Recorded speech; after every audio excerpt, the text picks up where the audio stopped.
Zabbuli ey'ensanvu mu emu. Ggwe, Ayi Mukama, ggwe nneesiga, nnemenga okukwatibwa ensonyi ennaku zonna. Ondokole mu butuukirivu bwo, omponye, ontegere okutu, ondokole. Obeerenga gye ndi olwazi olw'okutuulangako, we nnaayinzanga okweyuna bulijjo. Walagira okundokola, kubanga ggwe oli lwazi lwange era ekigo kyange. Omponye, Ayi Katonda wange, mu mukono gw'omubi, mu mukono gw'omuntu atali mutuukirivu, omukambwe. Kubanga ggwe oli ssuubi lyange, Ayi Mukama Katonda, ggwe gwe nneesiga okuva mu buto bwange. Ggwe wampanirira okuva mu lubuto, ggwe wanziya mu byenda bya mmange, ggwe gwe nnaatenderezanga ennaku zonna.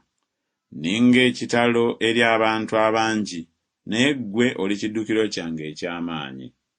Akamwa kange kanajjulanga ettendo lyo, naye ekitiibwa kyo okuzibya obudde.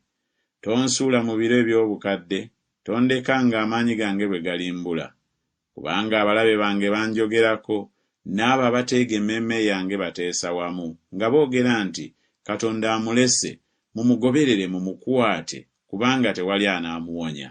Ayi Katonda tombeera wala, Ayi Katonda wange yanguwa okunnyamba. Bakwatibwe ensonyi bazikirire abakyawa emmeeme yange, baswazibwe banyoomebwe abaagala okunkola obubi. Naye nnaasuubiranga ennaku zonna, era nnaayongeranga okukutenderezanga bulijjo.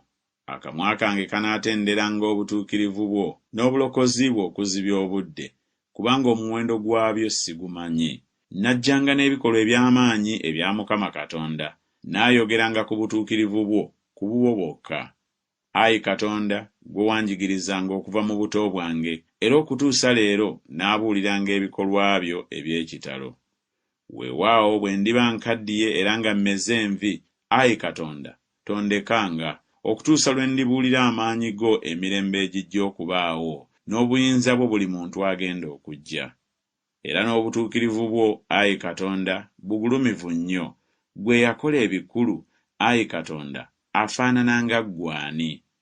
Gwe yatulaga ebibonoobono ebingi ebizibu, olituzuukiza nate, era olitulinnyisa nate okuva mu bya wansi by'ensi. Oyongerenga ggwe obukulu bwange, okyukenga nate onsanyuse. Era nnaakutenderezanga n'endere, amazima go ge nnaatenderezanga, Ayi Katonda wange. Ggwe gwe nnaatenderezanga nga nnyimba mu nnanga, Ayi ggwe Omutukuvu wa Isirayiri. Emimwa gyange ginaasanyukanga nnyo bwe nnaayimbanga okukutendereza, n'emmeeme yange gye wanunula. Era n'olulimi lwange lunaayogeranga ku butuukirivu bwo okuzibya obudde, kubanga bakwatiddwa ensonyi, baswazibbwa abaagala okunkola obubi.